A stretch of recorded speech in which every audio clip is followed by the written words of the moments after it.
Autoline Daily is brought to you by Bridgestone, passion for excellence. Here are today's top headlines. GM runs into union problems. Chrysler dealers will fight the company in court. And Roger Penske hires Tom LaSorda. Up next, we'll be back with the news behind the headlines.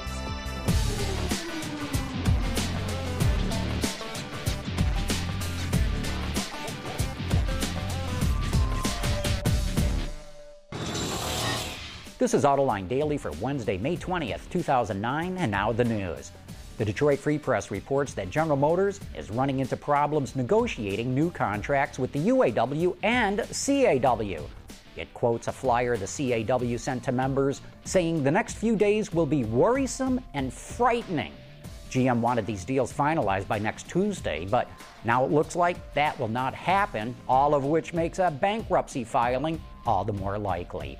Meanwhile, Reuters reports that 300 Chrysler dealers are forming a committee to fight the termination of their franchise agreements. Calling itself the Committee of Chrysler Affected Dealers, they're asking the court to delay hearings. They want more time to prepare their defense, and it is actions like this that lead bankruptcy experts to say this will not be accomplished in a month or two. Proposals for a partnership with Opel are due to the German government today, although GM will have final say on whom Opel teams up with. And according to Reuters, if Opel goes to Fiat, it may dump its Lancia brand, which only sold 100,000 units last year, about the same as Saab. Roger Penske hired former Chrysler president Tom LaSorda as an advisor in his bid to acquire Saturn. According to WWJ, LaSorda will offer his manufacturing experience to help Saturn find a new source for products. Penske also is reported looking at two of the Detroit area's biggest auto dealers, Joe Serra and David Fisher, to help with distribution. German giant Daimler has taken a 10% stake in Tesla. The move is designed to accelerate the development of commercial electric vehicles by relying on both companies' strengths. However, this isn't the beginning of their relationship. We've been working together already for a year and a half. There's a great deal of mutual respect from one organization to the other. That's why Daimler was interested in investing. It's why we wanted to take an investment from Daimler. The two companies have been working together on installing Tesla's lithium-ion battery pack in 1,000 smart cars. Production of the electric Smart 4.2 begins later this year, with the vehicles being used in electric vehicle pilot programs like e-mobility Berlin. As we've reported, jolly old England recently instituted a Cash for Clunkers program to get drivers to scrap their old, inefficient vehicles for newer and cleaner models.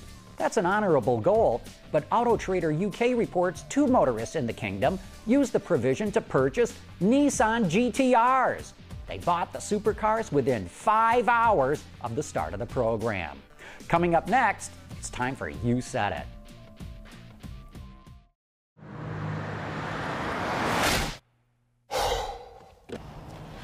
Changing tires out here could be dangerous, but with these tires, I don't need to worry. Bridgestone. And now it's time for some of your feedback.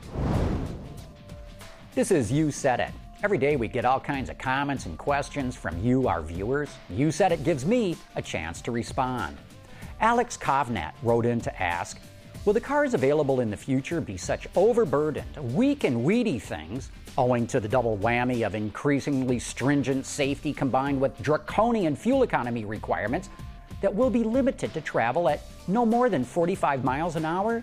No, Alex, not 45. Our cars are going to look a lot like they are in Europe. Small cars, small engines, but not 45 miles an hour.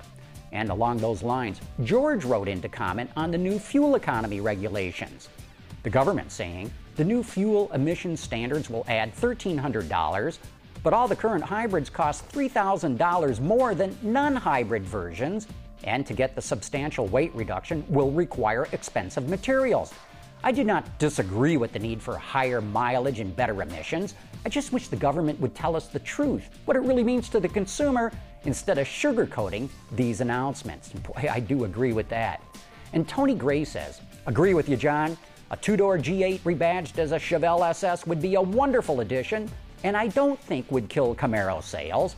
But I suppose that is what Chevy's worried about. I'd dump the aging Impala and bring over the G8, but then I'm not a GM exec. Hey, don't forget to check out Autoline After Hours. The show kicks off tomorrow evening at 7 p.m. Eastern Time or 2300 hours GMT. Besides Peter and Jason, we'll be joined by one of the best motorsports journalists in the business, Robin Miller, talking about this upcoming Sunday's Indy 500. And Sam Abulsamid from Autoblog will be along to talk about driving the Chevy Volt. Also, we'll be taking your questions and comments in another dazzling edition of Rapid Fire. To let your voice be heard, shoot us an email at viewermail@autolinedetroit.tv and put AAH question in the subject line so we can find it in the inbox easier. Anyway, that's it for today's edition of Autoline Daily. Thanks for watching. We'll see you tomorrow.